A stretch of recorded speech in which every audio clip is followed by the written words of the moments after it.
Manual number 6 programming fundamentals का, जिसमें हम लोग लैब नंबर 6 जो है इसमें एरेज को डिस्कस करेंगे।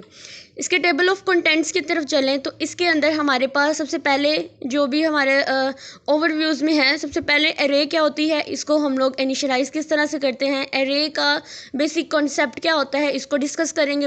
उसके बाद करैक्टर एरे क्या होती है, एक एरे होती है हमारे पास इंटीजर टाइप की और दूसरी हमारे पास करैक्टर्स एरे क्या होती हैं, उसको भी डिस्कस करेंगे।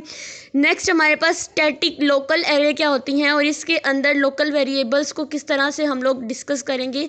वो सारी चीज़ें जो हैं वो इसी एरे के थ्रू जो होते हैं उसको हम लोग उन कॉन्सेप्ट को डिस्कस करेंगे।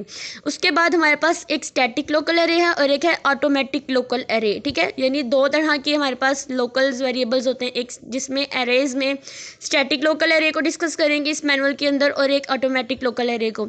उसके बाद इसकी कुछ एक्टिविटीज़ हैं, जैसे कि एरे को डिफ़ाइन किस तरह से करते हैं, एरे के एलिमेंट्स हैं इनको किस तरह से हम लोग इनिशियलाइज़ करते हैं, इनिशियलाइज़र लिस्ट क्या होती है। उसके बाद इसके जो टास्क हैं जिससे सेट एलिमेंट वैल्यूज़ हैं, फिर सम ऑफ एलिमेंट्स, ये सारे एरे से ही होने हैं और ये छोटे छोटे के प्रोग्राम्स हैं हमारे।